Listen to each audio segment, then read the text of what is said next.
Okay. So now we start with our second part of Maccabees, as we're going to be looking at chapter 3 and chapter 4 for us to be able to see. Now from this time, now we know Mattathias has died. He's raised up his son, Judas Maccabees, and that's why this book is really called the Book of Maccabees, because Judas is known, they are the sons of Maccabees, but Judas was known as Maccabees. And Judas is really the one that is going to reinstate the temple. So in Maccabees 1 Maccabees 3, from verses 16 it says, "And when he approached the pass at Beth Horon, Judas went out to meet him with a small group of men." So they are going to battle now. They're going to start battling. When Judas' men saw the army coming against them, they asked, "How can our little group of men fight an army as big as that? Besides, we have not eaten all day and we are tired." It is not difficult. So you see, there's going to come a time when we're going to get tired and the war's going to be difficult and the warfare will be difficult, but we are not to lose hope and we are not to lose focus on who is the one who's going to fight the battle on our behalf. Who is the one that stands and is going to be fighting our battles on our behalf.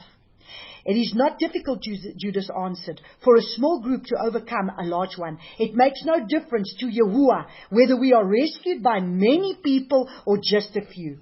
Victory in battle does not depend on who has the largest army. It is Yahuwah's power that determines the outcome. Our enemies are coming against us with great violence, intending to plunder our possessions, kill our wives and children. But we are fighting for our lives and for our religion." We are fighting for our lives and for our faith.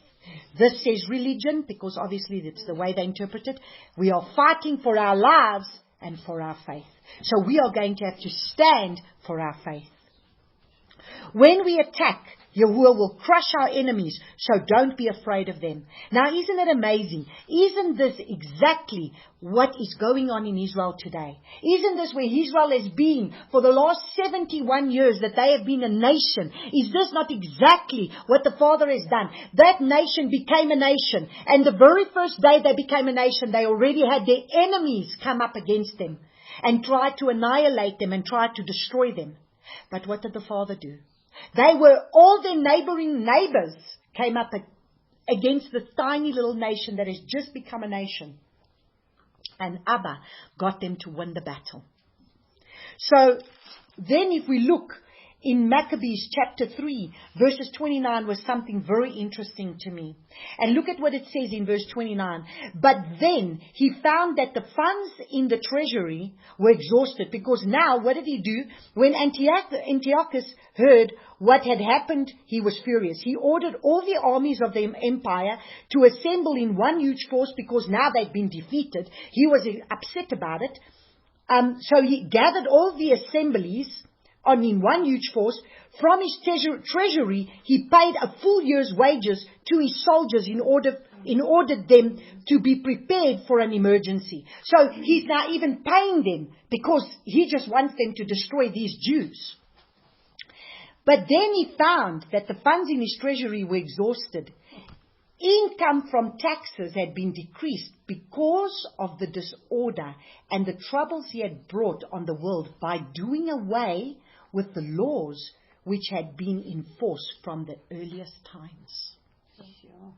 So do you see, from the earliest times, Abba's ways of doing taxes, Abba's ways of doing, running a country was how it should have been.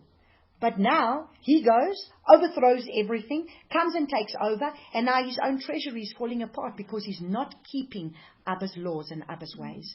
So you see, imagine if the nations were to just pick up the Torah and run the nations according to ways of Torah. We would not have the problems that we have today. We would do things the way that it should be done. I've got a friend of mine that is an intercessor that I told you, she was an intercessor for 10 years. 10 years that this woman sat at the feet of the Father, would worship, go into the spirit realm. She's one of the most powerful intercessors that I know. I've known her for years. I've known her since 2007. And she first had to learn to sit at the feet of the Father and truly learn to worship Him and go in worship in a spiritual realm and worship Him and be in that place of where she's learning to hear from heaven and studying His Torah. And then after 10 years, the Father said, it's time for you to go back into the marketplace and go become a lawyer. Sure. She had studied to become a lawyer, but the Father told her, give it up. And then she did her degree, and then He told her to give it up, and now she had to sit for 10 years and worship Him. Sure. Study His Torah. Then, afterwards, she was employed to do her articles for a year, and then went on to write her master's. They used her paper as her final master's paper. They've used it as examples all over the world, and what she's used is Torah. Yeah. That's why she had to go the true law. The true law. And that is why the Father said, you will be one. And now she's studying to become a judge. She's continued studying. And her vision, what the Father has shown her, is to be able to go to Israel. And so this is how the Father has used her in order to be able to, her master's, her thesis that she did, they've used her thesis and her basis of everything that she does, of her thesis, of everything that she puts together, she gets from Torah. As Abba teaches her and says, read Proverbs, read this, read that, and how she puts it together. Wow. And this is how they're using her paper today. And the professors are using her paper. And at the moment, Father has already given her a position where she is now working for government. She's writing legislations in government already. But first, she had to learn for 10 years to become an intercessor, to learn to worship at His feet. So there are those in the last days, like Daniel. Look at Daniel. Had to be able to worship the Father, but then, what was he? Advisor to the kings. And this is how He's using my friend. Now she'll become an advisor to kings. And she sits around people that she knows all the spiritual warfare. I mean, that's one thing that she has learned. I mean, she lives in KwaZulu-Natal. She knows the witchcraft of KwaZulu-Natal. She knows the witchcraft. She knows it very well. She knows all kind of witchcraft. And she'll sit around people and she'll say to me how these witches, they go under the water for up to 2 weeks at a time. They take leave. And this is how they get the positions that they get in government, in everything, because of the things that they go. And she knows about all these things. And she's listening to it. And while she's listening to it, Abba's getting her the revelation to know what's going on so that she can start to pray. And you see, He will strategically place you to where you need to be. Just like it was in the time of Daniel. He had to be strategically placed in Babylon. But he was strategically placed there in order to be able to do the work that the Father had for them to do. And that is how He's using her. And so, yeah, you see, this really stood out to me. Definitely this stood out to me as well.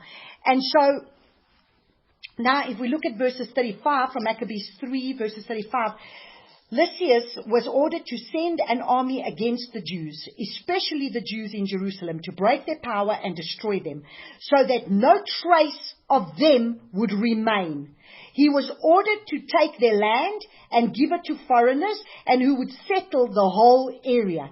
Taking the other half of the army, and the king set out for Antioch, and the capital city, in the year 147, which corresponds to 165 BC.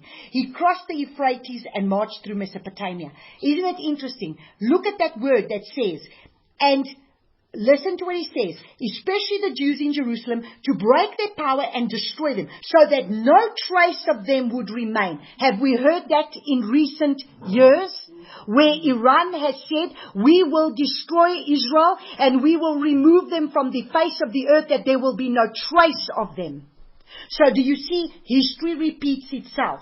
It's the Holocaust. What was the whole Holocaust about? Let's remove them from the face of the earth so that they will not be remembered anymore. Because this is a people that wants to keep Abba's ways, and we are going to remove. So all the time, there is always this thing of annihilation from His faithful remnant that want to keep His ways. The final solution. So from verses 44, Maccabees 3:44, the whole community came together to prepare for war and to pray for Yahuwah's mercy. There we just sang the song with Sarah Jubilee, prepare for war. We need to prepare for war. Our war is not in the physical realm. Our war is in the spiritual realm right now. We are not preparing for a war. Yes, a war's coming physically around us. And she said, prepare for war. And then they came together to pray. Jerusalem was empty as a wilderness. No citizen left or entered the city. The holy temples was profaned by foreigners, and Gentiles camped in the city fort. And so joy departed from the people of Israel, and the sound of music was heard no more. Then Judas and his men assembled and marched to Mizpah, opposite Jerusalem, because the people of Israel and previous had place of worship there. In deep mourning, they fasted all that day, put on sackcloth, threw ashes on their heads, and tore their clothes. The Gentiles would have consulted their idols in such situations, but the Israelites unrolled the book of the law to search for Yahuwah's guidance. They brought the priest's robes. So, in this time, what do people do? Do they turn more to their flesh ways? Are they trying to solve their problems, their monetary problems, their house problems, their things problems? Are they trying to solve it in their own way? Okay, let us build this other thing. Let us do this other thing. Let us go and do this. Let us sort this out. Let us try. You know what? You can do all those things of the flesh. But if you have not consulted Abba Yahuwah in what it is that He's got for you to do, you do it in vain. You do it in vain, and we are going to read that because this is what you need to understand today. I'm reading you everything for you to understand the physical part, because remember, spirit and truth. I'm reading to you everything about the truth of where you need to keep truth of His Torah. But then I'm going to speak to you about the spirits, this temple being a spiritual temple, and how we need to clean it up. And so it's spirit and truth. So everything I'm reading to you now, you're hearing Torah, law. We're needing to keep His instructions. But remember, when Yahushua came, He came and said, now I write your instructions on your heart, and you need to clean your physical temple. And that's what needs to be done. So, we will turn around and we see Jerusalem was empty. This is what had happened. And they had put on sackcloth and ash. And they came and they fasted and they seeked the Father. But how many times we will just run ahead and do our own thing. We don't even seek the Father. We don't look for confirmation. We don't look for anything. We just think, this is the Father, let's do it. No, He says, I confirm a thing with 2 or 3 witnesses. They brought the priest's robes and offered of the first grain and the tithe. And then they brought in some Nazarites who had completed their vows. Now, do you know what the Nazarites do when they complete their vows? Shave off their hair. So at the end of the vow. That's what the Nazarites would do. So when the Nazarites, so they were putting on sackcloth and ash, they brought in Nazarites that had finished their vows, and then they would shave their hair, and then they would be able to now shave off their hair. And that was all part and parcel of what they wanted to do in part of the repentance. Mm-hmm. In my case, Abba hasn't said to me, my Nazarite vow has come to an end. Abba has just said, this is part of your process of where you have to, like they're renting their hearts, renting their clothes. This for me is a renting of my flesh. This is almost like when I sat down. I'm counting the days, I'm counting the hours. I'm saying to the Father, this one is going to be, out of everything that He's asked me to do, this is going to be the most difficult thing that He's asked me to do. Because for a woman, her hair is her crown. And even though my hair is covered, but when it's not covered, I have my hair. When it's not covered. When I sleep, if I walk around in my house and everything, then it's not covered. So at the end of the day, it's still, when you shower and you look at yourself, it's part of who you are. When it's no longer there, that's the last stripping of myself for what He wants to do. And that's when I realized, this is not about me. And when I started to read this, what did she say? That which I ask you to do is not difficult. You saying it's difficult. What did Carol say through the mouth of the Father? You are looking at this in your flesh and saying it's difficult. That which I ask you to do is not difficult. Because it comes from me. And that which you perceive to be difficult is not difficult. Because it's from your flesh. That's right. Because if you're trying to hold on to your flesh, it's difficult. But if you let go of your flesh, it's not difficult. But you see, most of us are still holding on to the flesh. And that's why it's difficult. It's only difficult because the flesh doesn't want to die. The flesh is still trying to hold on to its little life. But you know, one of these days, none of it is going to make a difference. I sat there yesterday, I was ordering shampoo online, and I said, what a pleasure, I don't need to worry about conditioner. Whew, wow. Thank you, Abba. Because you know how much conditioner I need for this hair? You have no idea. Because this hair is always matted and filled with knots, and it's difficult. So I said, praise the Father for the next time. It's going to be very little shampoo I'm going to need. It's going to be very little whatever I'm going to need, because it's not going to be there. So you see the good of it. Don't just see the bad of it. It's easy for me to always see the bad of it, which our flesh does. But see the good of it. So the whole community prayed. And Yahuwah, what shall we do with these things? So the community came together, prayed, and said, Yahuwah, what must we do with these things? Where shall we take them? Now that your holy temple has been trampled and profaned by Gentiles, and your priests mourn in disgrace, the Gentiles have come to attack and destroy us. You know what they plan to do. If you don't help us, how can we stand up against them? Then they blew trumpets and shouted loudly. So you see, our blowing shofars, shouting loudly, that's all part of our worship to Him and praying to Him and saying, Father, we're blowing the shofar, we are sounding the alarm so that you may be able to come and help us. So then we look at chapter 4 from verses 8, and it says, And Judah said to the men, don't worry about the size of their army, and don't be frightened when they attack. Remember how our ancestors were saved at the Red Sea when the king of Egypt was pursuing them with his army. Now let us ask Yahuwah to have mercy on us. Let us pray that He will honor His covenant with our ancestors and crush this army when we attack today. Then all the Gentiles will know that Israel has a Yahuwah who rescues and saves them. So you see, in the midst of this difficult time that's going to come, there are going to have to be people that are going to have to see Him. There are going to have to be people that need to be able to see who He is. There are going to have to be people that are going to have to stand and be able to see.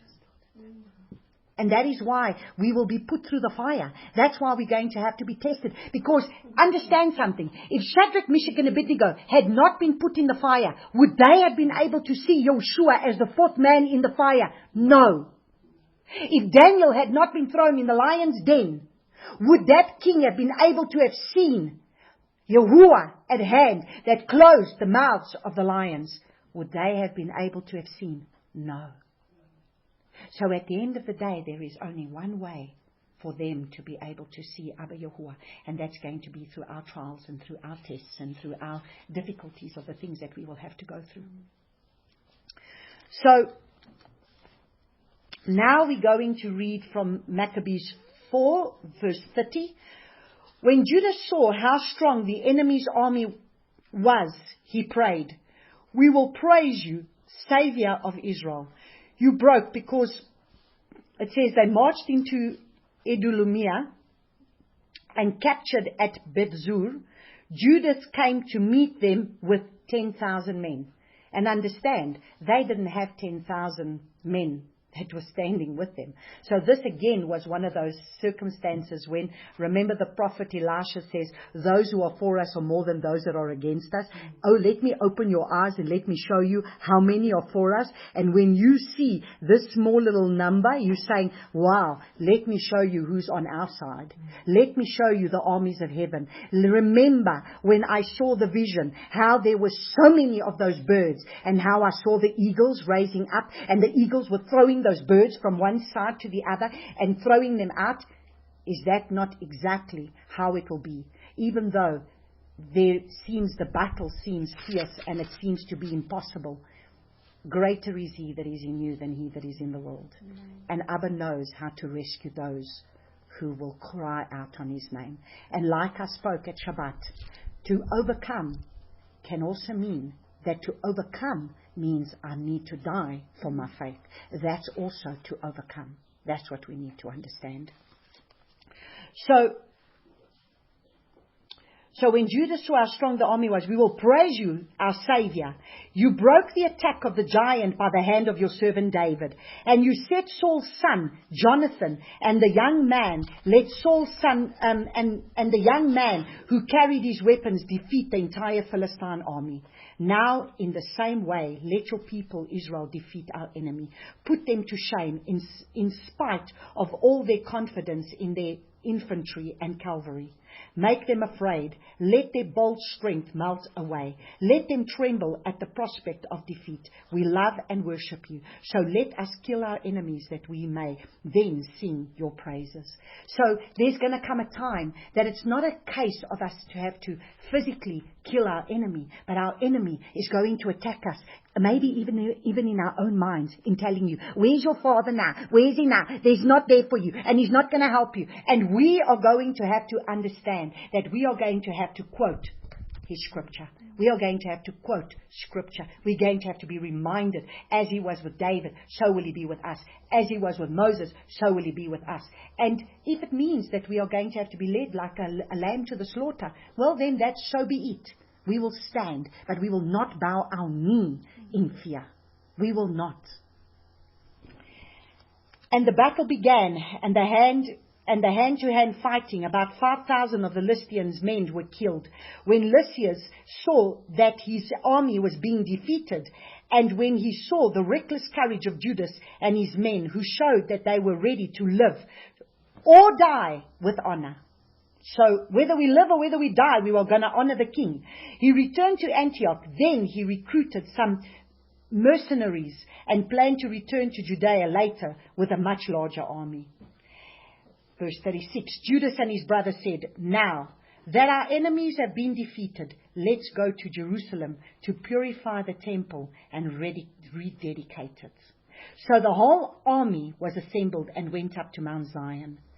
There they found the temple abandoned, the altar profaned, the gates torn down, the courtyards overgrown with a forest of weeds. The priest's room burnt down. In their sorrow, they tore their clothes, cried loudly. They humbled, they repented. They humbled and they truly repented. They tore their clothes, cried loudly, threw ashes on their heads and fell face down. They fell face downwards on the ground. When the signal was given on the trumpets, everyone cried out to Yahuwah. Then Judas ordered some of his soldiers to attack the men in the fort while he purified the temple. He chose some priests who were qualified and who were devoted to the law. They purified the temple and took the stones that had been defiled and put them in an unclean place. They discussed what should be done with the altar of burnt offerings, which had been desecrated by the Gentiles, and decided to tear it down so that it would not stand there as a monument to their shame. So they tore down the altar and put the stones in a suitable place on the temple hill where they were to be kept until a prophet should appear and decide what to do with them. Then they took uncut stones as the law of Moses required and built a new altar like the old one. They repaired the temple inside and out and dedicated its courtyards. They made new utensils for worship and brought the lampstand, the altar of incense, and the table of bread into the temple. You see, this is what the Father requires of us. Are we going to clean out this temple? What all has been decayed? What all has been contaminated by our temple? What all is here in this physical temple of ours that is not pleasing to the Father, and we need to reinstate everything? They made new utensils for worship and brought the lampstand, the altar of incense, and the table for the bread into the temple. They burnt incense on the altar, lit the lamps on the lampstand, and there was light in the temple. So you see, they lit the lamps. Does it say anything about this oil there was no oil, and because there was no oil,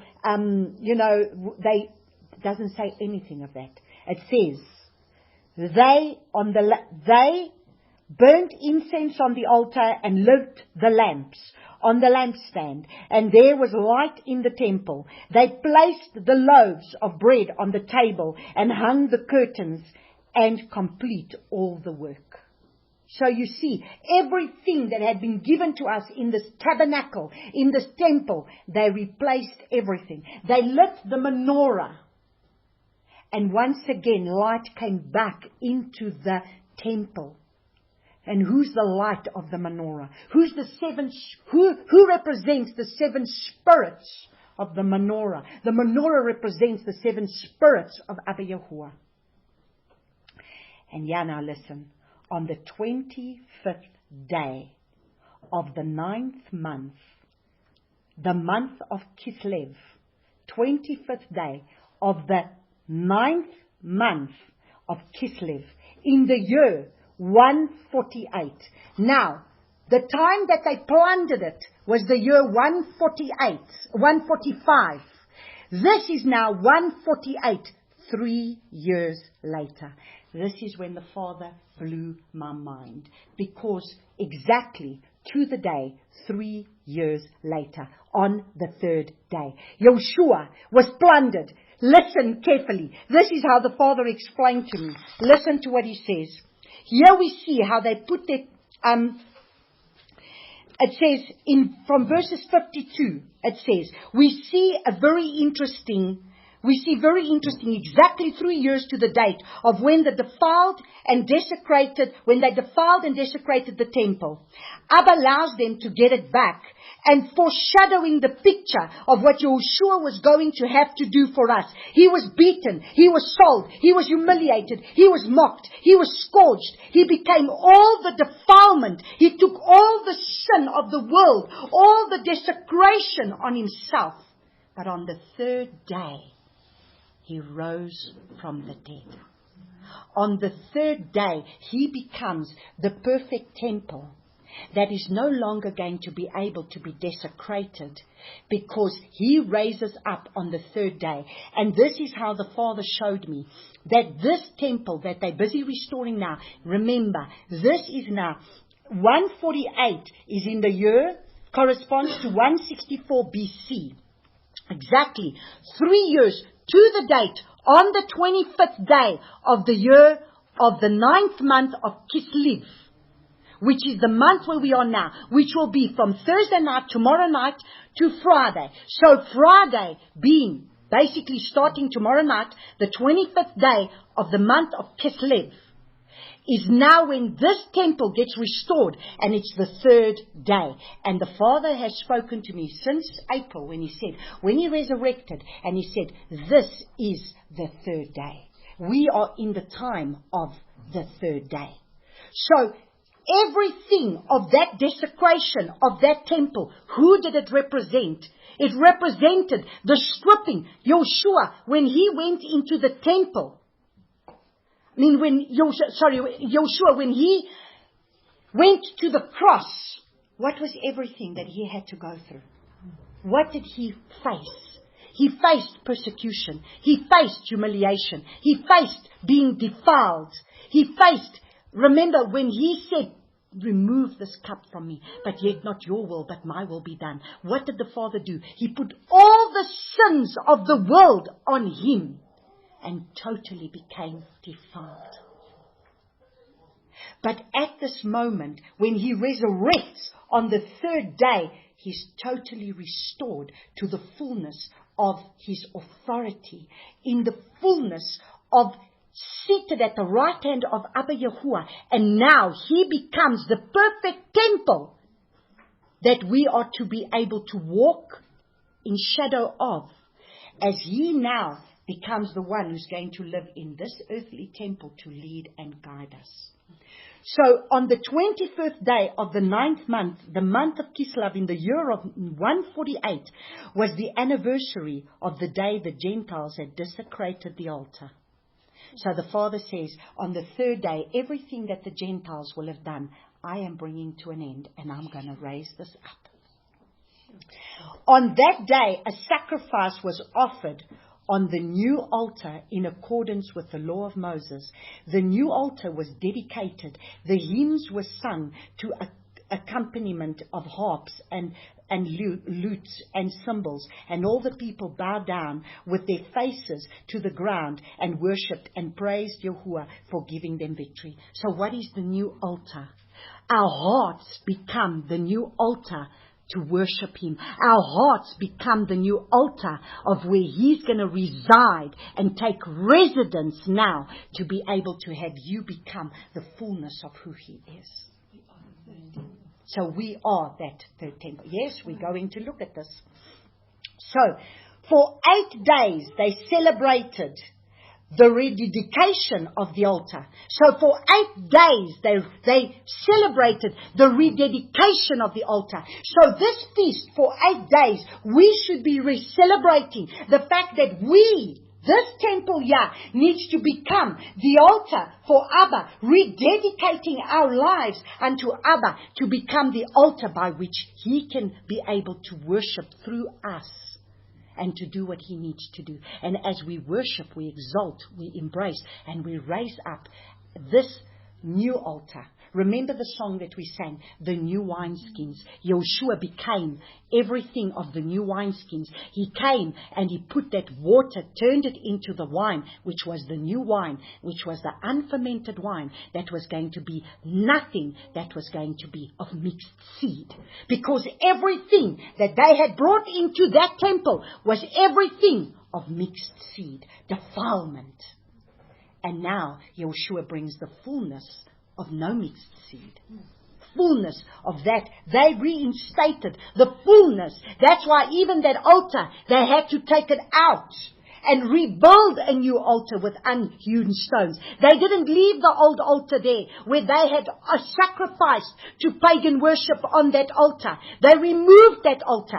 Are we willing to remove the altars of our lives where we have sacrificed to pagan things and to be able to sacrifice to things in our lives that is flesh? That's what He's requiring of us.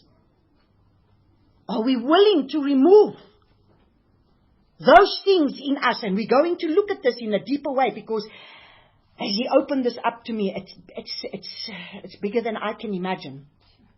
For 8 days they celebrated the rededication of the altar. With great joy they brought burnt offerings and offered fellowship offerings and thank offerings. They decorated the front of the temple with gold crowns and shields and rebuilt the gates and the priest's rooms and put doors on them. So our physical altar on the outside, how does it look? Does it still look like the altar of the pagan altar, of the customs and the traditions that we have applied, that we have received from the world? Or are we going to adorn this altar of ours? Are we going to adorn this temple of ours and make it beautiful for the Father, for Him to be displayed? That's what He wants. Everything. Because remember, it's not just the outside. We're going to look at the heart. We're going to look at the heart. Because the altar of our heart is very important. And gold crowns and shields and rebuilt the gates and the priests' rooms and put doors on them. Now that the Jews had removed the shame which the Gentiles had brought, they held a great celebration. Then Judas, his brothers, and the entire community of Israel decreed, listen carefully, Judas, his brothers, and the entire community of Israel decreed that the rededication of the altar should be celebrated with a festival of joy and gladness at the same time each year, beginning on the 25th of the month of Kislev, lasting for 8 days. They issued a decree. So it's not a feast of the Father, but it was a feast that it was a decree to say, keep it as a decree for you to come and cleanse yourselves and remember that you are a set apart people that need to be able to go through. Doesn't matter what you're going to go through. Rededicate your temple to the Father in this time. Do you see how much deeper it is than just having to have a bit of donuts and a little bit of oil that we're going to light a candle for oil and whatever? You see, we need to make sure that our oil is burning for the menorah. Who is that oil? It's the Ruach of Yahuwah. That's the olive press. Make sure your oil is there, because you are going to become an olive press. You cannot remember. Yeshua, before he was able to go to the cross, to the stake, where did he go to first? Gethsemane. To be able to be the olive, he went to the olive press. Gethsemane is the olive press. So are we ready to go to the olive press? Are we in this time be able to say to the Father, like Maccabees did, like the Maccabees did, the brothers did, like Mattityahu did, and say, doesn't matter what we're going to go through. We are not going to bow down to the things of this world. We are not going to stay. We are going to keep our faith. Do you understand the significance of what the Father's trying to show us here? And that is when he said, they said to have a decree. And interesting, they were still keeping this decree in the time of Yeshua. And we will see it. Then they built high walls and strong towers round Mount Zion, so that the Gentiles could not come in and trample and defile it again. Judas placed a detachment of soldiers there to guard the temple. He also fortified the town of Bethzur, so that the people of Israel would have a fortress facing Idumea. So you see, this is all the account of basically the Maccabees, of when they come and they take possession of the temple once again. And then, if we read the account, it's struggle after struggle for them to keep that temple intact. Struggle after struggle. By the time Yeshua comes into power, by the time Yeshua comes, what has happened to the temple by then? The priests have been defiled. The temple is defiled all over again. It's got a priesthood there that's not even the order of the correct priesthood. And by that time, again, there's total defilement. And by this time, the Father doesn't give them no one else except his own Son. That comes now. That's when Yeshua comes now. Because it's prophet after prophet after prophet that's been given. And it's battle after battle, king rising, king after king, and destruction that keeps happening. And so that's why, if we go look at Hosea chapter 6, so now we're going to see another prophetic side to this whole message. So let's go see. This temple came forth on the third year. In the third year. So on 145 it went down, and in 148 it was reestablished. So if you go look at Hosea, so that we can go look at the prophet Hosea and understand the significance of the third day. And when the Father speaks, Hosea, chapter 6, verses 1, from verse 1. Hosea.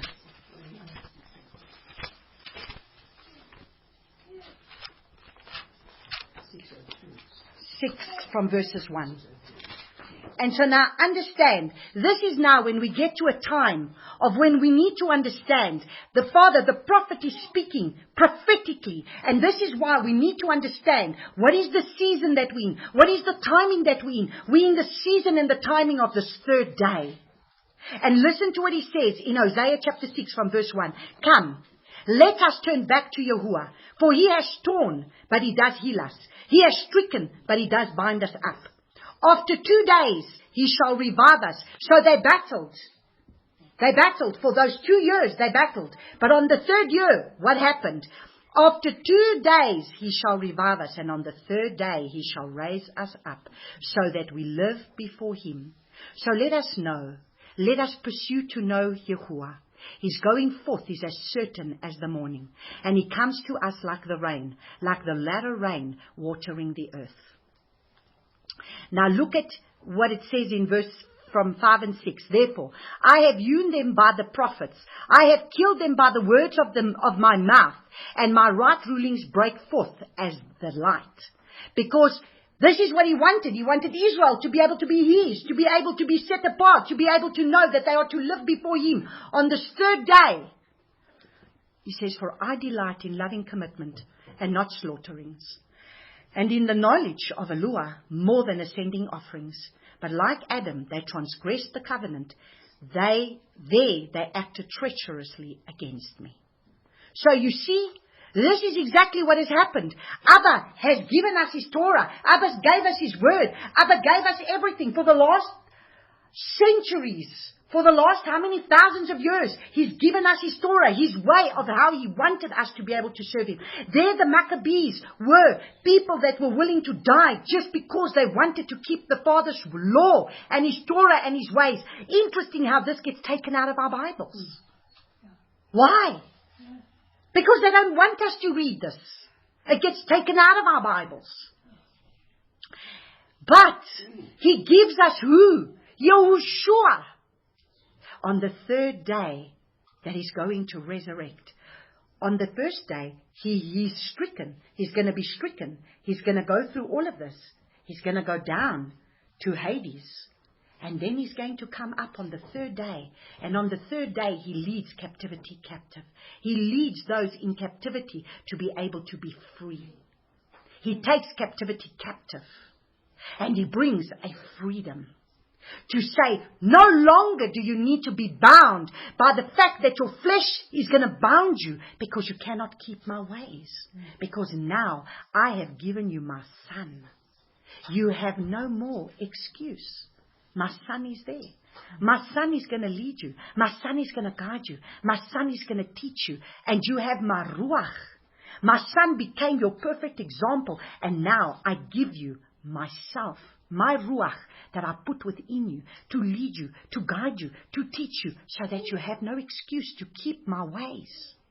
So now, let's go and look at Haggai.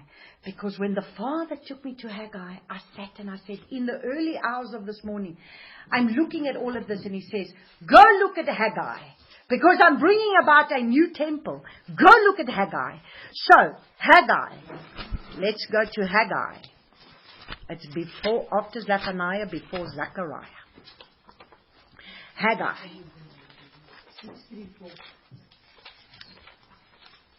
633. Yeah, 633. Haggai. So now we're going to look at the book of the prophet Haggai. Because Haggai is a prophet.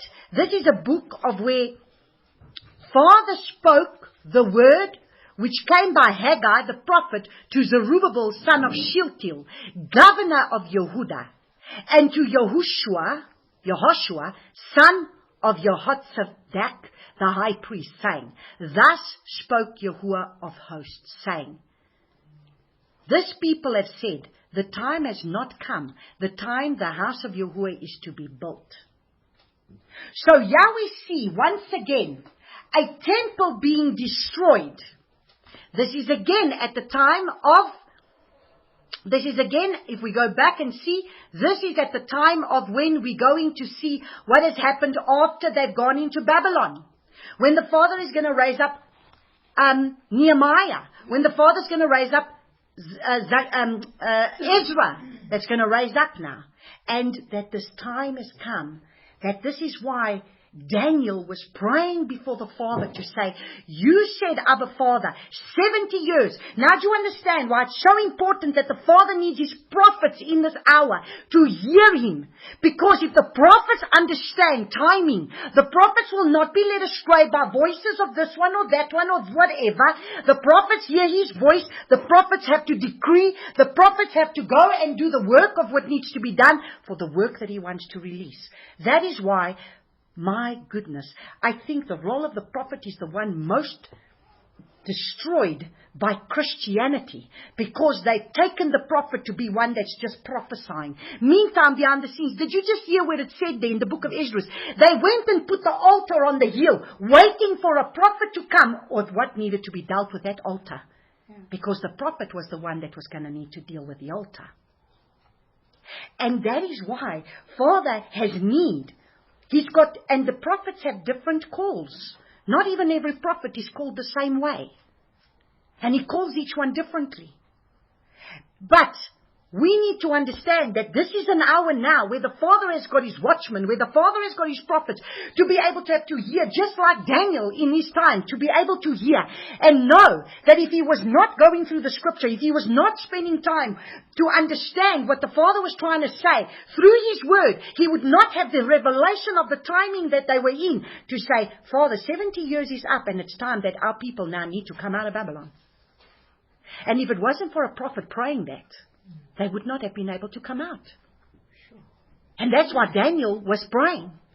And that's why Daniel 9 is one of my most powerful prayers that I pray all the time. Daniel chapter 9, when Daniel stands in the gap and says, our people have gone astray. Our people have not kept your laws. This is what it is. But Father, please. That's why when the Father gets me to pray, Daniel 9, Ezra's 9, Nehemiah 9, all of them 9. There's prayers in all of those chapters.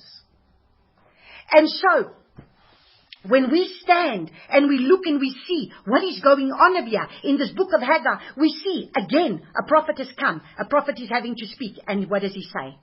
Then the word of Yahuwah came by Haggai the prophet, saying, it is time for you yourselves to dwell in your He says, is it time for you yourselves to dwell in your paneled houses and the house be in ruins? I speak this today and I say, what are people focusing on? Their houses around them?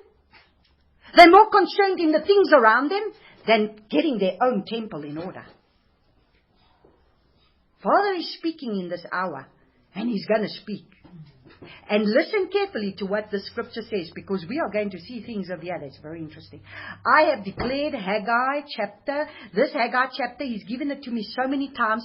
I have never seen it the way that He saw it. I've understood it. But the way that it was opened up to me today, He says, is it time for you yourselves to dwell in your paneled houses and His house be in ruins? So, His temple, the people's temples are in ruin, but what are they more concerned with? And now, thus says Yahuwah of hosts, consider your ways. You have so much, but you brought in little. Eat, but do not have enough. Drink, but you are not filled with drink. Clothe yourselves, but no one is warm. And he who earns wages to put it into bags with holes. Why? Because instead of us focusing on the fact that we should be trying to get our physical temple more sorted out, we're more concerned in having to focus on the things outside. Okay, let's see. This plan doesn't work, we make another plan. That plan doesn't work, we make another plan. And all we're doing is we're putting money into bags with holes, and the enemy is just taking it from us. This is where we are. This is where people have gone. Because when the time comes, you have put all that money into everything, and at the end of the day, you're going to lose it. Because if He says flee to the mountains, you're going to lose everything behind. You're going to leave it all behind. You cannot take it with you. Now listen carefully. We read it again. You have sown much, but brought in little. Eat, but do not have enough. Drink, but you are not filled with drink.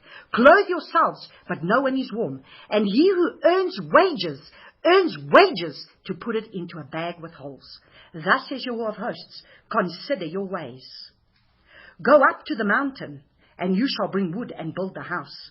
And I will be pleased with it, and let me be esteemed, says Yahuwah.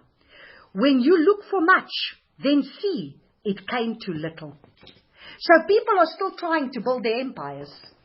People are still trying to build their kingdoms. You look for much, but you came to little.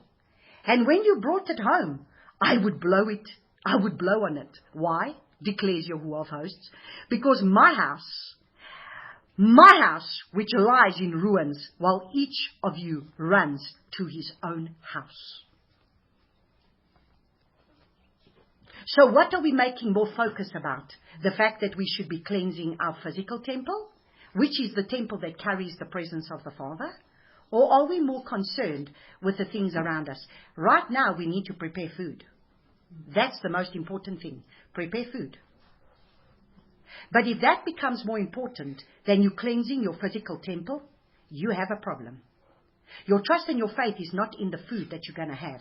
Your trust and your faith is going to be in Abba Yahuwah. And today we heard the word. And the word came out and the word said, what are you people doing? You are not cleansing yourselves. What are you busy with? You are still about your flesh. You are still trying to build your kingdom. You are still about your kingdom. You are still building your own kingdoms. Look around you. You're building your own kingdom still. What are you doing?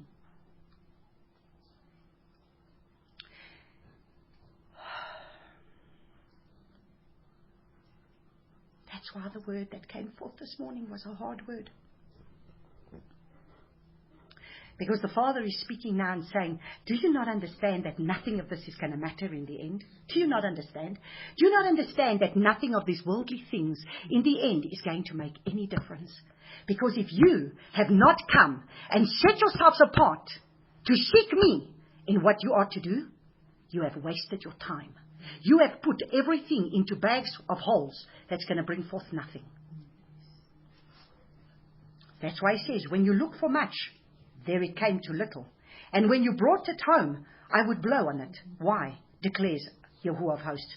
Because of my house, which lies in ruins, which each of you runs to his own house. Therefore, the heavens above you have withheld the dew, and the earth has withheld its fruit. And I called for a drought on the land. Now listen carefully. Listen to what's coming now. Listen to what's going to come now.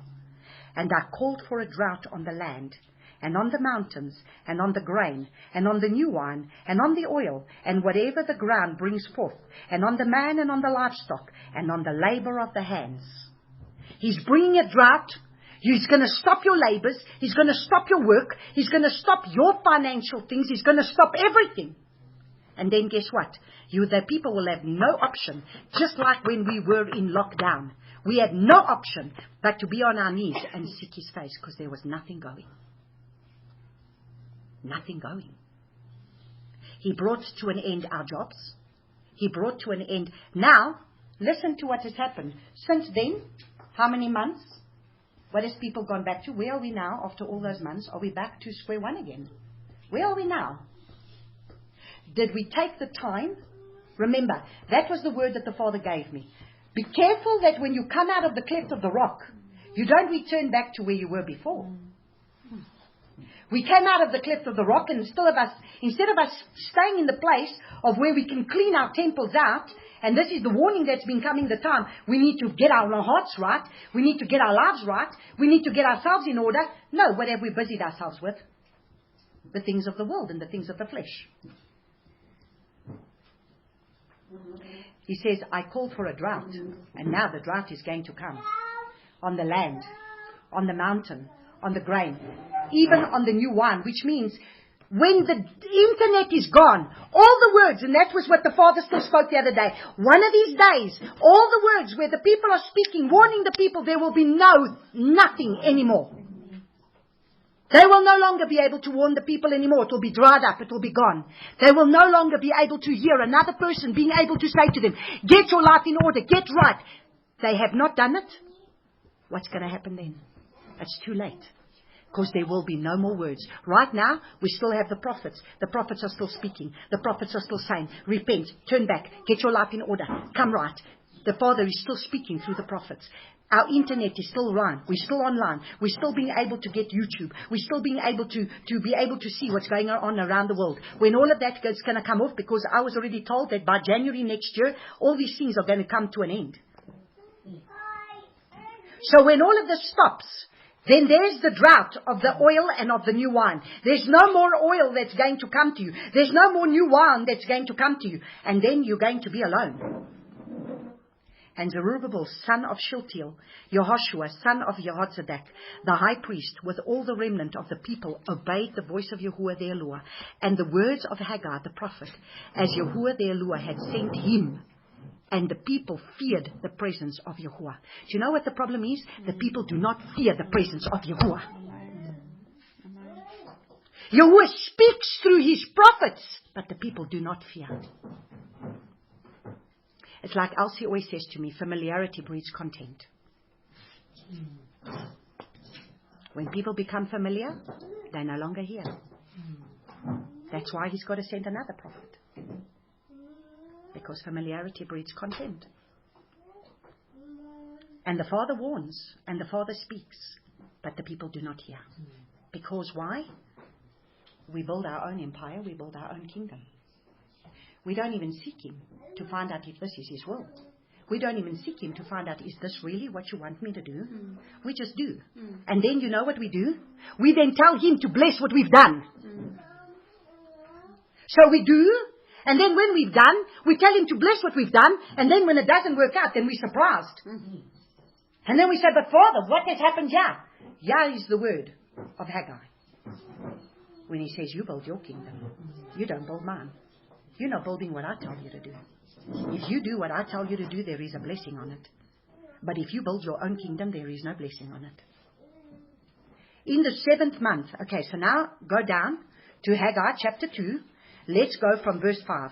And the word that I covenanted with you when you came out of Mitzrayim, and my spirit is remaining in your midst, do not fear.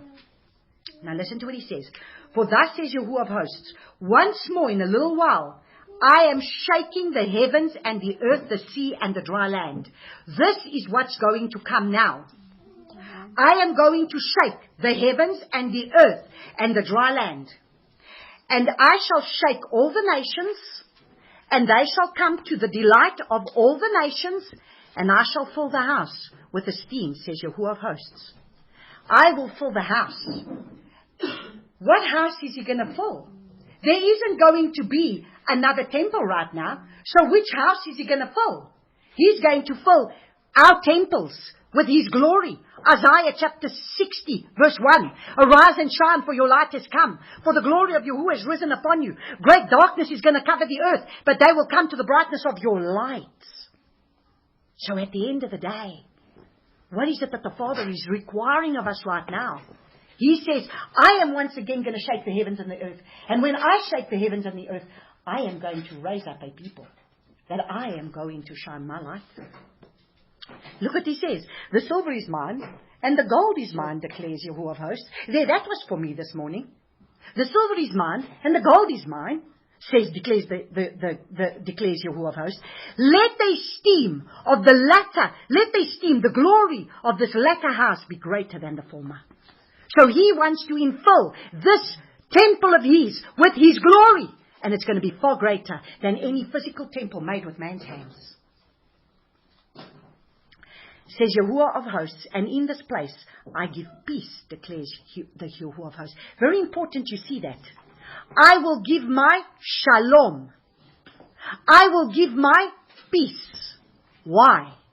Because we are going to need peace in the days ahead of us. We are going to need to be in that place of shalom. That even if everything is shaking around us, the stars are going to fall from the sky, the moon is not going to give its light, the sun is not going to give its light, but guess what? We are going to be in the shalom if we are going to be filled with His glory. And that is why He wants us to clean out our temples. Now listen to the scripture. Oh my goodness. On the 24th of the 9th month, which is what? Kislev. Which is when? Tomorrow. On the 24th of the 9th month, in the 2nd year of Darius, the word of Yahuwah came unto Haggai, the prophet, saying, Thus says Yahuwah of hosts. Now ask the priests concerning the Torah, saying, If one bears a set-apart meat in the fold of his garment, and with the edge he touches bread, or stew, or wine, or oil, or any food, is it set apart? And the priests answered and said, No. So you see, your holiness, your righteousness is not going to make them righteous. It's not going to make them holy. It's not. Just because you are set apart doesn't mean to say the others around you are set apart. And you can speak, and you can speak, and you can come in their midst, but it doesn't make them become set apart. And that's what he said. Even though the priest puts a clean meat in his garment, and he comes around, does it make it set apart? And the priest answered, No. And Haggai said, If someone defiled by a dead body touches any of these, is it defiled? And the priest answered, Yes, it is defiled. So at the end of the day, what have I been speaking for so long? A little leaven will leaven the whole bunch. When he gave me the vision, he says, I draw a line in the sand and I say to you, choose Multitudes, multitudes in the valley of decision. What was the word that came today? You need to choose today. He said, you will have to choose today what you want to do. Who are you going to serve? You have to choose. Because a little leaven is going to leaven the whole bunch. If you're still going to cling to your flesh and to your fleshly things and your fleshly ways, and you still want to hold on to your fleshly things, you are going to lose it. That's what he said to me. A little leaven will leaven the whole bunch. He says, and the one who's going to stay in that leaven camp, he showed me a line in the ground, and then a big like schism happened. It was like an earthquake, and the people on that side could no longer get to the side. The ones on this side, they could not get to that side, and the ones on that side could not get to this side. Because he says a little leaven will leaven the whole bunch. So you cannot allow the leaven in the camp. Because that leaven is going to contaminate even the righteous ones that are trying to hear the Father. The leaven is coming in and it's contaminating it. Because Father speaks, and then leaven comes, and then other voices come, and then other things come, and then people start to become confused with what they heard, because there's other voices coming. And the voices are coming to bring destruction, because the motive is the flesh. If the motive is the flesh, the word is contaminated. I'm sorry to say, hear me today. If a person speaks and they bring a word and the motive is the flesh, it's contaminated. Because the Father's not in the flesh. He spoke powerfully this morning. I stood there, I said, Father, only you know the word that you gave me the middle of the night. Do you hear the word? Do you hear what came out from Carol's mouth earlier today? Oh, I wish I had taken that word. No. Because this is a word from the Father that is everything of what He's just confirmed in the middle of the night with this verse, with this chapter. And on the 24th of the 9th month, in the second year of David, like he said, and then he says, and so tomorrow is the 24th of the 9th month. And Haggai said, if someone defiled by a dead body touches any of these, it is defiled. And the priests answered and said, it is defiled. And Haggai answered and said, so is this people, so is this nation before me, declares Yahuwah. So is every work of their hands, and whatever they bring near, there is defiled. So, in whatever you sow to your flesh, whatever you're doing of your flesh, will be defiled before the Father if it comes out of the work of the flesh. Everything will be defiled. And whatever you put into it is going to be defilement that's going to come out of it, and it's destruction. But now, please consider from this day onwards, before a stone was laid on the stone of the hekel of Yahuwah. Since those days, one came to a heap of 20 ephahs, and there were 10. One came to the winepress and drew out 50 baths from the winepress, and there was 20. So you see, they came and they drew out 50, but there was only 20. I struck you with blight and mildew and hail in all the borders of your hands, and there was none of you with me, declares Yahuwah. Why? Because we are still going our own way of our flesh. We are still building our own kingdoms. Just like me yesterday, saying, Father, please, I want this. My flesh wants this. But if He says, lay it all down, lay down everything, what are you trying to hold on to? For what?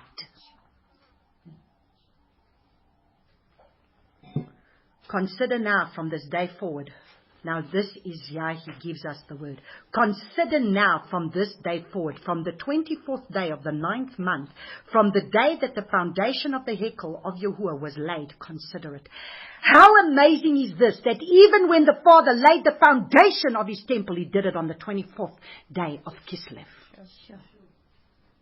Tell me, we don't serve a mighty Yahuwah.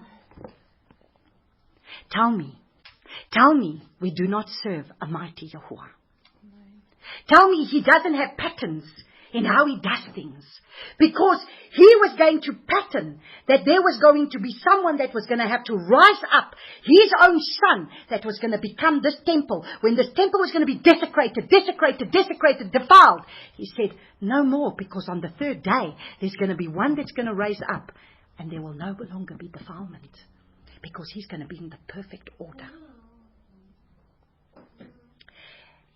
Is the seeds yet in the storehouse?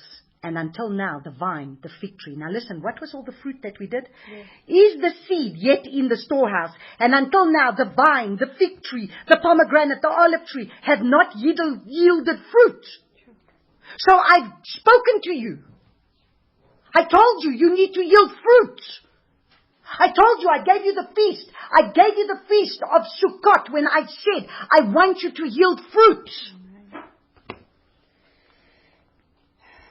I told you, I gave you teachings on the pomegranate, on the figs, on the olives, on all these fruits of the land, and you were to yield fruit. And the second time the word of Yahuwah came to Haggai on the 24th day of the new moon. There again, 24th day of the new moon. Speak to Zerubbabel, governor of Yehudah, saying, I am shaking the heavens and the earth. So what is the Father saying is going to happen from tomorrow? He's going to start to shake the heavens and the earth. And I shall overturn the throne of the reigns, and I shall destroy the might of the reigns of the nations, and overturn the chariots and the riders, and the horses and their riders, and shall come down each by the sword of his brother. In that day, declares Yahuwah of hosts, I shall take you, Zerubbabel, my servant, son of Shealtiel, declares Yahuwah, and I shall make you a signet, a sign. For I have chosen you, declares Yahuwah of hosts. So he's got those that he has chosen to be a sign amongst his people. I have chosen you as a sign, for them to understand that that which I spoke through you shall surely come to pass. It shall not lie. So what are we seeing here now? We're seeing that Father is talking very clearly about this season that we're entering into, this 24th day. And you know what's interesting? We have got so many things going on in the heavenly realms, because on the 14th, there's going to be like an eclipse of the sun. Then all of a sudden, the people are all excited because Saturn is lining up with Mercury, which is going to bring the brightest star. And they're saying, oh, it's the star of Bethlehem to bring about Yahushua. And I'm saying Saturnalia at its highest form. And you need to understand, the signs are going to be there. There are destructive things about to come upon the earth that we are going to see. Things are going to shake. The heavens are going to shake. The earth is going to shake. Everything is going to shake. And that's why the Father is saying, in this feast, I need you. I spoke powerfully here. I'm saying to you, I'm giving you 8 days again. I told you already at Sukkot that you were, I want to bear fruit. I gave you 8 days of a feast of Sukkot for you to set yourselves apart and get ready. Now I'm giving you again these 8 days before you. Starting from tomorrow, the 24th day. Starting already tonight. Start tonight, the 24th day. Tomorrow, the 24th day. At sunset. Tomorrow night at sunset. Tomorrow night at sunset starts the 25th day of Kislev. The 24th day starts tonight at sunset. So we are about to see things happening. So if we start to put this all together, let us now go and look at 1 Corinthians 6.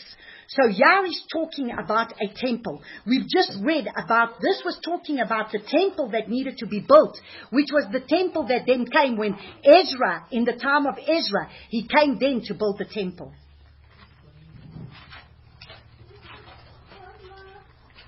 So let's go to 1 Corinthians chapter 6.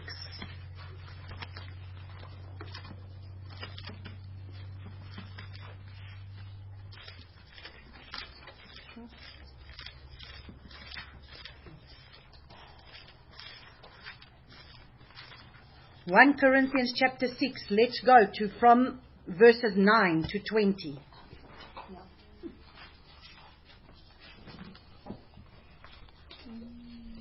So from verse 8 he says, let's read from verse 6. But brother against brother goes to be judged, and that before unbelievers. Already then, there is a failure with you, that you have lawsuits among you. Why not rather be wronged? Why not rather be cheated? But you yourselves do wrong and cheat, and that to your brothers. Do you not know that the unrighteous shall not inherit the reign of Yahuwah? Do not be deceived, neither those who whore, nor idolaters, nor adulterers, nor Ephraimites, nor homosexuals, nor thieves, listen carefully, nor greedy of gain. You know, I never really saw that before. I've always looked at the homosexuals and the adulterers and the Ephraimites and the homosexuals and the thieves, those greedy of gain. So are we greedy for gain? Nor drunkards, nor revilers, nor swindlers shall inherit the reign of Yahuwah. And such were some of you. So that you see, what were those traitors? What were those Jewish traitors that came among them? They were sold out for gain. So that's why the Father doesn't want anybody to be sold out for gain. And such were some of you. But you were washed, but you were set apart, but you were declared right in the name of the Master Yahuwah by the Spirit of Yahuwah. So now listen carefully. This is when you have been cleansed as a temple, to be the temple of Yahuwah. All is permitted me, but not all do profit. So you see, He'll permit you to do things, but not everything is going to profit you. All is permitted me, but I shall not be under authority of any. Foods for the stomach, and stomach for foods, but Yahuwah shall destroy both it and them. And the body is not for whoring, but for the master, and the master for the body. Because you see, everything to do with idolatry is everything to do with whoring. And idolatry, in this day and age, we pride ourselves in saying, but we don't have any idols. Excuse me, your jobs, your things that you do becomes idols. Those things that you pursue in your life becomes idols. Yahuwah, who raised up the Master, shall also raise up through His power. Do you not know that your bodies are members of Messiah? Shall I then take the members of Messiah and make them members of a whore? Let it not be. So you see, if we are cleansing our bodies, and then that means we're not to be contaminated by the world, we're not to look like the world, we're not to be anything like what the world is like. We are to be set apart. Or do you not know that he who is joined to a whore is one body? For He says the two shall become one flesh. So if we whore after the things of our flesh, what are we? One with the things of the flesh. Now do you see, what was the contaminated gospel that has come throughout the generations? There's no gospel today really being preached. Not amongst the Messianic movement. Not even amongst the Messianic movement, about the fact that we need to crucify our flesh. There's no preaching crucifying the flesh. Because we still do what we want. No, we now keep Torah, we keep commands, we keep feasts, but are we getting our temple in order? No. Are we getting our hearts in order? No. And he who is joined to the Master is one spirit. Flee whoring. Every sin that a man does is outside the body, but he who commits whoring sins against his own body. Or do you not know that your body is the dwelling place of the set-apart Spirit who is in you, which you have from Yahuwah, and you are not your own? So there you go. You are not your own. You are bought with a price. You do not make your own decisions. You are not your own.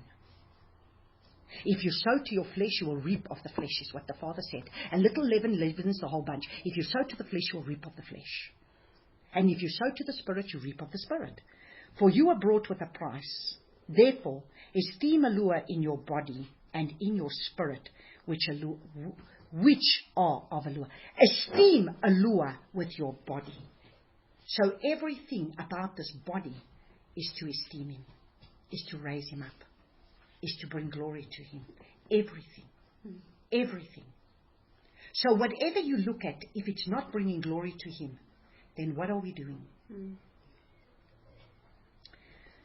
Now let's go to 2 Corinthians 6.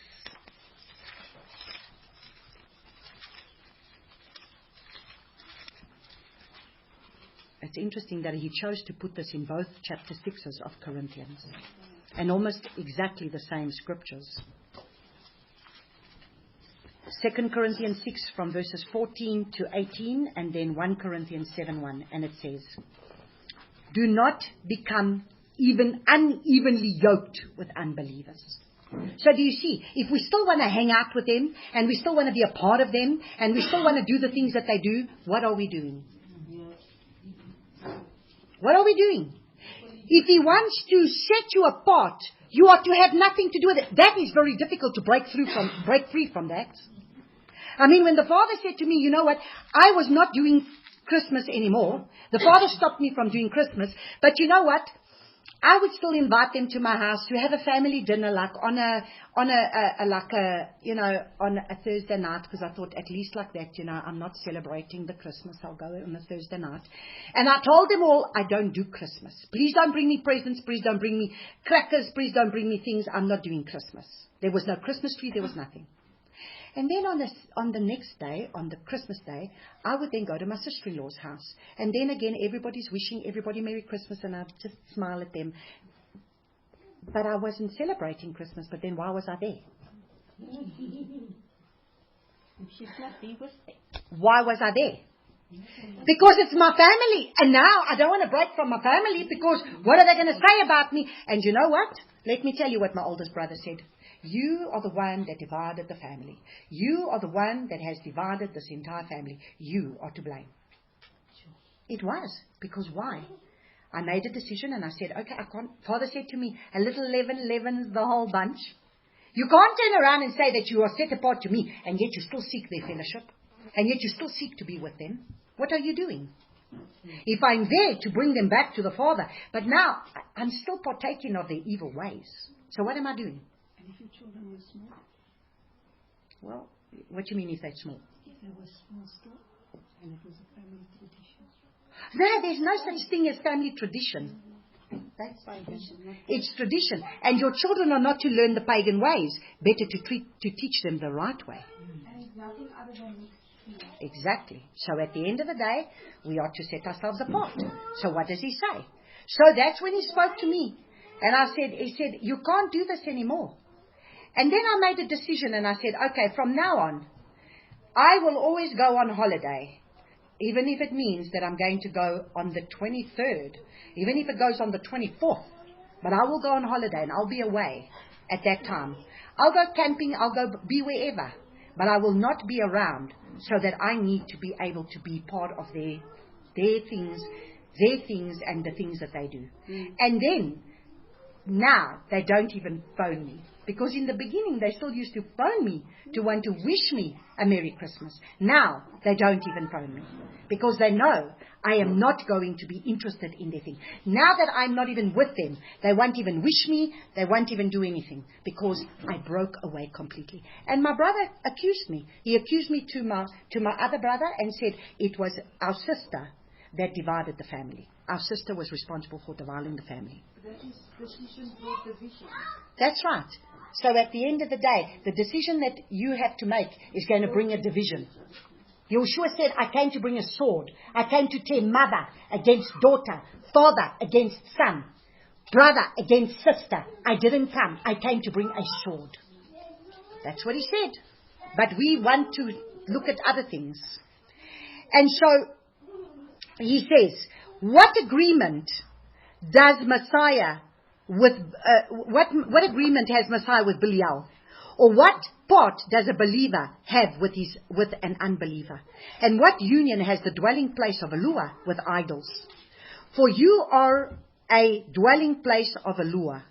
As Eloah has said, I shall dwell in them and walk among them. I shall be their Eloah and they shall be my people. So we are His dwelling place. We are the set-apart dwelling place now. This is the temple that He's raising up now. Therefore, there's the word. Come out from among them and be separate, says Yahuwah, and do not touch what is unclean, and I shall receive you. So we need to come out from these things. We need to come out from our fleshly ways. And I shall be a father to you, and you shall be sons and daughters to me, says Yahuwah the Almighty. Now, isn't it interesting? What does it say if we look and see Revelation chapter 18 verse 4, what does it say? Come out from Babylon. Come out of her, my people. I just spoke it at the Torah portion reading, the Shabbat. Look and see. We don't need to go there. I'll quickly read it to you. Revelations 18. What is he saying? And he cried with a loud voice and said, Babel, from verse 2, Babel the great is fallen, and has become a dwelling place for demons, and haunt for every unclean spirit, and haunt for every unclean and hated bird, because all the nations have drank of the wine of the wrath of her whoring, and the sovereigns of the earth have committed whoring with her. And the merchants of the earth have become rich through the power of her righteous living. So you see, everything. Do you know that this vaccine, it's all about money? Look at how much you pay for a test. It's all about money. And I heard another voice from the heavens saying, come out of her, my people, lest you share in her sins, and lest you receive of her plagues. So decisions are going to need to be made soon, where we're going to have to come out of this whole Babylonian system. Having then these promises, beloved, let us cleanse ourselves from all defilement of the flesh, and spirit perfecting, set apartness in the fear of Allah. So what should we do? We need to be able to set ourselves apart from the defilement of all flesh. So which means we need to be able to look within our hearts and see what is still there that needs to be brought in line. Which means that we've just heard the significance of Torah. If you are still eating unclean food, if you are still partaking of the unclean things that's not set apart, it says He wants set apartness. And that set apartness, we went into detail, that set apartness means you will be holy as He's holy. And that which He says is set apart, and that which He says is unclean, you are not to touch. So if He says this is set apart, the priests were set apart, and for them to be set apart in His temple, they were not to bring wine into His temple. That was unclean. He says, if I say it's unclean, how can you bring it into this temple?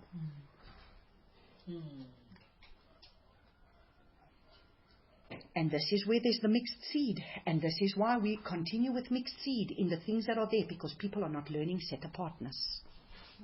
People are not learning. But at the end of the day, Father says, you know what? At the end of the day, I have my people. I have my remnant. John, we're going to finish with John chapter 10. This is where we're going to see Yeshua at this feast of dedication in Jerusalem, so that we may see that Yeshua Himself was celebrating the feast of dedication. So if my Messiah was at the feast of dedication, then why should I not keep a feast of dedication? Why should I?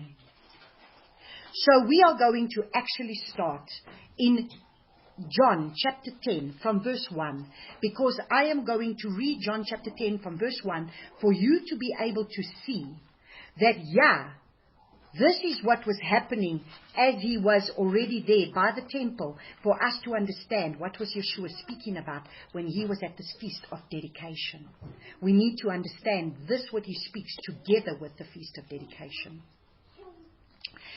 Truly I say to you, he who does not enter through the door into the sheepfold, but climbs up by another way, the one is a thief and a robber. So do you see? Can you enter through another way? There is a way that seems right unto man, but his way will lead to death. There is a narrow path. But he who enters through the door is the shepherd of the sheep. The doorkeeper opens for him, and the sheep hear his voice. You see, the sheep hear his voice. And he calls his own sheep by name and leads them out. So his own sheep are called by name.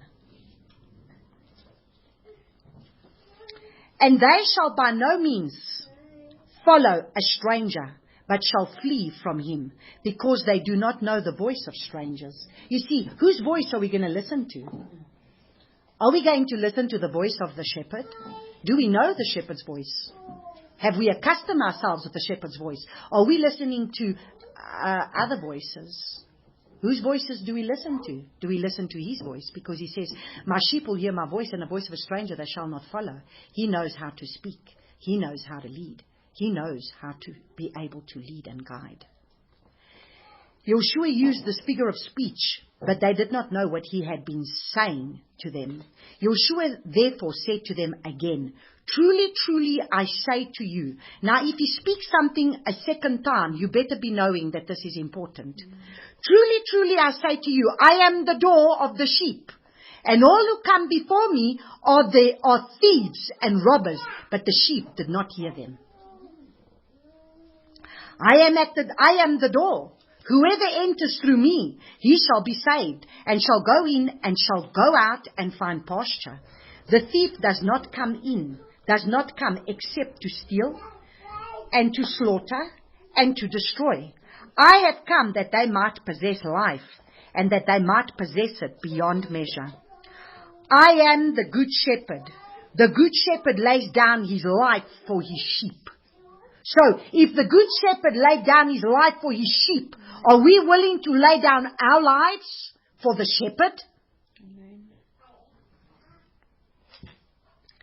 But the hireling, the wolves, and not being a shepherd, one who does not own the sheep, he is the wolf coming and leaves the sheep and flees. So you see, all these pastors and everything that are going to speak, and then they give you the words and they do all these things. When the time comes, they're going to leave the sheep and they're going to run away themselves.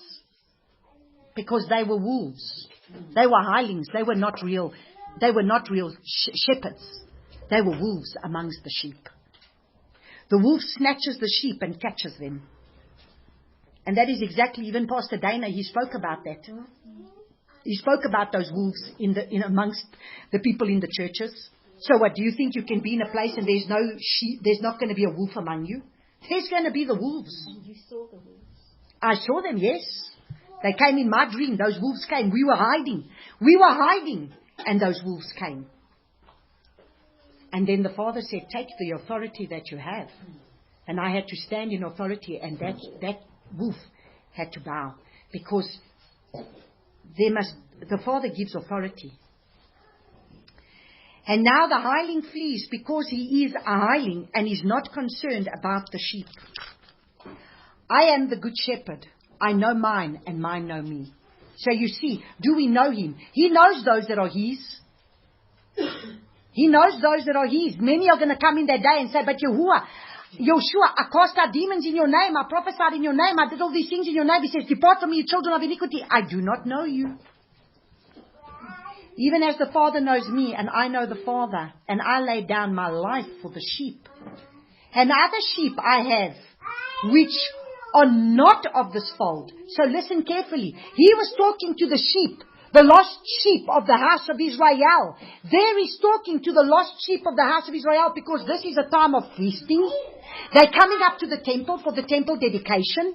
So where he is, he's got an opportunity now to talk to them.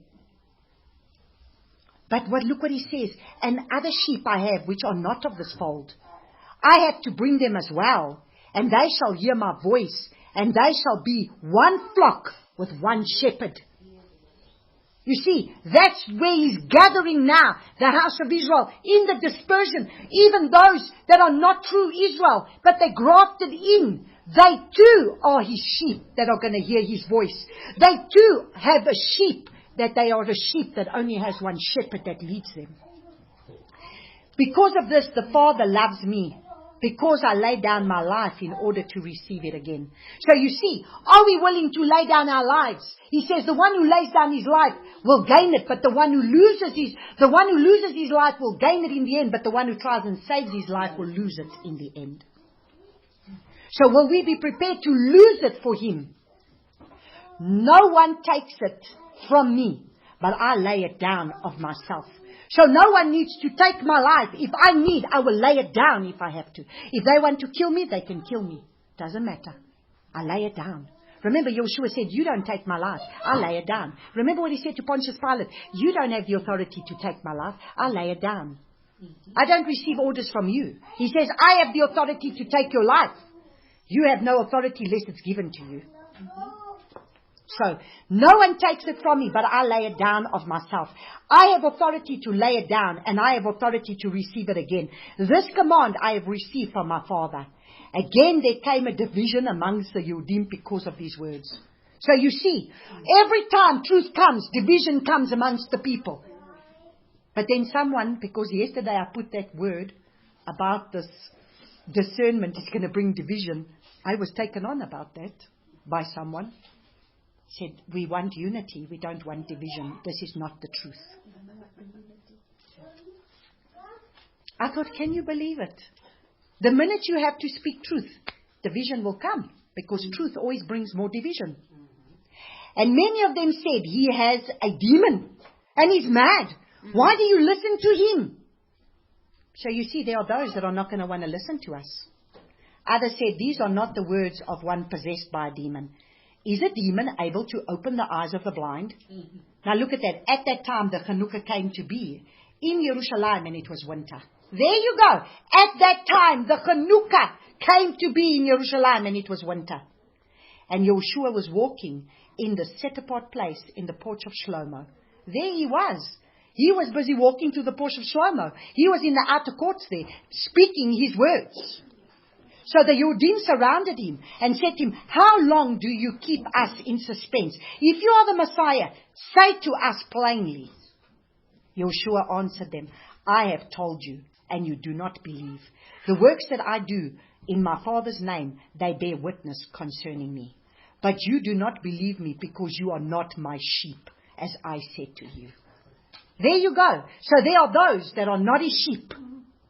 So there are those that are going to say, but we are the chosen ones of the Father. But he's going to say, you are not my sheep. So even those who think they are his sheep are not his sheep. But you do, he says, my sheep hear my voice, and I know them, and they follow me. Are we following him in everything that he did? Because there's many that say they follow him, but they don't keep what he kept. He's even at the Hanukkah dedication. He's even keeping Hanukkah. He's at this temple dedication. He was at every feast. And how many people are actually following him in that? He didn't eat anything that was unkosher, unclean. And I give them everlasting life. I give them. Now, listen. So then, my sheep hear my voice, and I know them, and they follow me. That, Revelation 14, 4-5. Go there. Revelation 14. What does he say in Revelation 14, 4-5? Listen to what happens. They are those who were not defiled with woman, for they are maidens.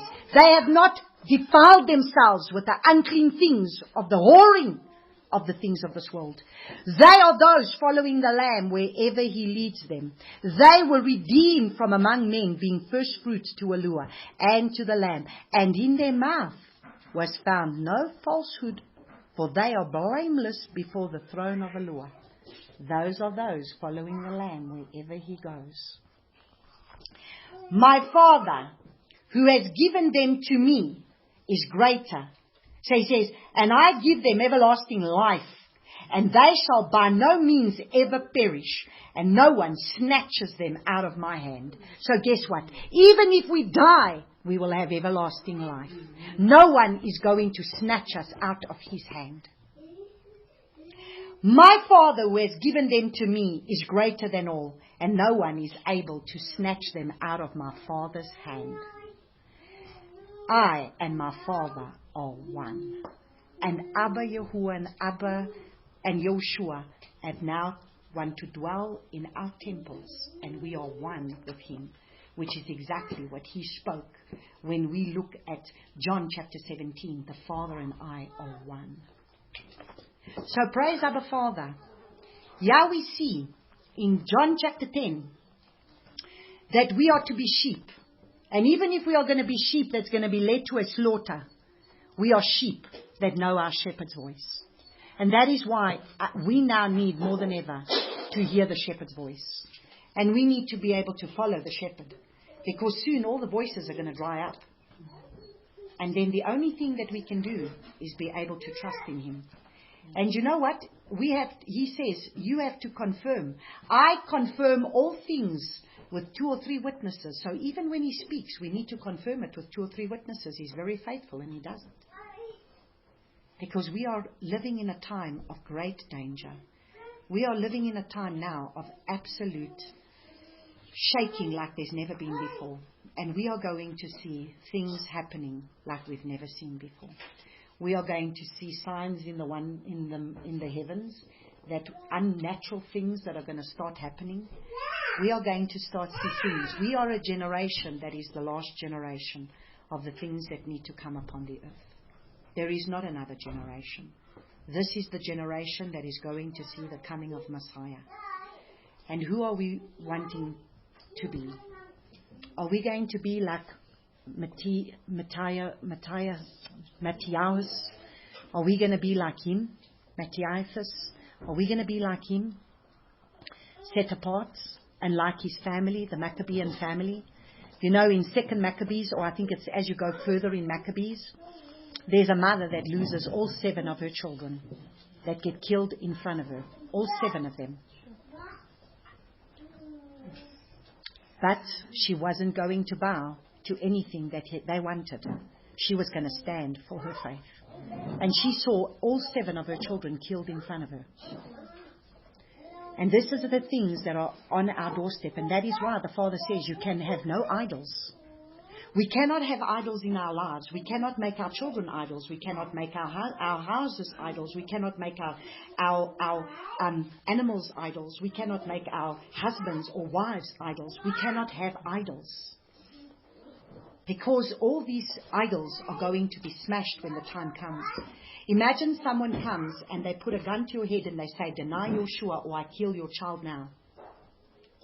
Deny Yeshua or I killed your grandchild now. Deny Yeshua or whatever the case is going to be that's going to come before our very doorstep right now. These are the reality of the things that are there. And I don't think we can ever prepare ourselves. That's why Yeshua said, I came to bring a sword. I don't think we can really prepare. I don't even know how we can prepare ourselves. I don't know how we can prepare ourselves physically. The only thing that we can do is prepare ourselves spiritually. Yeah. And spiritually, we have to mentally, physically, spiritually prepare ourselves in understanding that if we need to die for what is in this word, we will die. And we will not put anything above him, nothing above him. And if we're going to hold on to the things of this world, we're going to lose it all. And this is where we are at the moment. And now we are in the season, and it's like I said, we are entering into this time of the 24th of Kislev, the 25th of Kislev. And this is a feast that has now been put before us. And this is a time when we are to be able to, every time I've kept this feast, the only way that I've kept it is cleansing my temple. It's a temple, it's a dedication of where I dedicate myself to him again, and I really come before him and I say, Father, please reveal to me what is there that is still not pleasing to you. And I know that there are things that is not pleasing to him. And this is what he's got for us to do. So let us pray. Abba Yahuwah, I just want to thank you for your word, Father. Thank you for this powerful word that we have heard in this day. Thank you, Father, that we may take it to heart. That from this day, from the moment that we started the worship, you have been speaking. Already the middle of the night, you have been speaking. You are speaking. You've never stopped speaking. The problem is, do those have ears to hear when you speak? Because you say, my sheep hear my voice, and the voice of a stranger they shall not follow. Father, many are hearing, but they're still hearing filtered through things of their flesh. Because they want to be able to filter everything by what's going to line up with their flesh ways. Father, you are not interested in our flesh ways. You say that we are to crucify our flesh. And just as you were in the Garden of Gethsemane, each one of us are going to come to a day of where we are going to be in our Garden of Gethsemane. And we are going to be tempted to want to pray away the situation that will be there. And we will be tempted to say, take this cup away from me, because we will not bear it anymore. But will we be able to be as you say, as you did, yet not my will, but your will be done, Father? Because that is what you keep showing me. That is what you keep showing me from last week when I was away. This is what you keep showing me. We are going to come to our Gethsemane. We are going to come to our oil press. And what were the disciples doing? They were sleeping. And there are many that are sleeping. And I ask you, Father, that you will wake us up. That you will wake up the sleepers. That is what I screamed to them when I saw the multitudes and the multitudes in the valley of decision, because they needed to make the decision to follow you. And when I saw them, I screamed out and I said, wake up, O sleeper. And you said to me, they have ears, but they do not hear. They have eyes, but they do not see. Why? Because I keep speaking. Still, they do not listen. Still, they will hold on to their flesh. Still, they will not bow their knee. Still, they will still do their own flesh ways. So, Father, I just want to ask you, please, help us, my Father, in this hour of this time, where you are once again giving us a time of a dedication. That we can once again come and dedicate ourselves to us and be able to, as you went and adorned that entire temple once again, to reestablish everything in its place. Father, help us to take our physical temple to be able to establish it the way you want it to be. And even that which is so difficult for us, that we're still trying to hold on to those flesh things, help us to just lay it down, because it's not important. Because at the end of the day, everything that we need, you said, the silver is mine and the gold is mine. And I will release it. I will release it at the appointed time. But if we're still trying to acquire everything of this world and what this world has to offer, we're going to lose it. Help us in this time that we would take note of Haggai chapter 1. Where we are still putting our things into things made of bags that's got holes in it, that is, we're only receiving a 60% return on that which we put into it.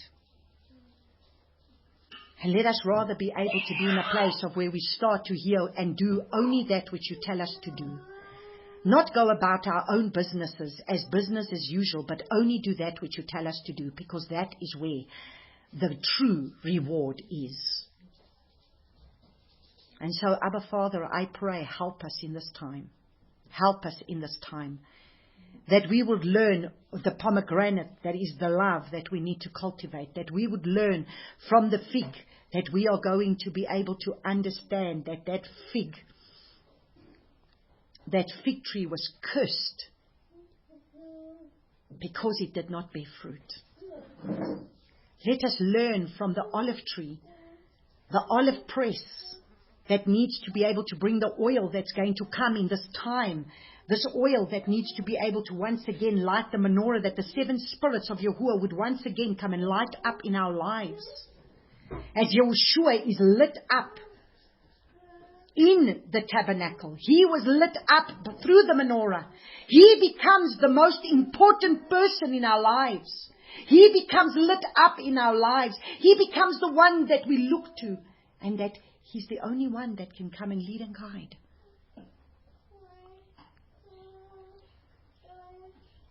That we will understand that there is a wine press, and that this is the new wine that you are giving us, the wine of the truth of your word, and that one of these days, it's going to run out, because there's no more.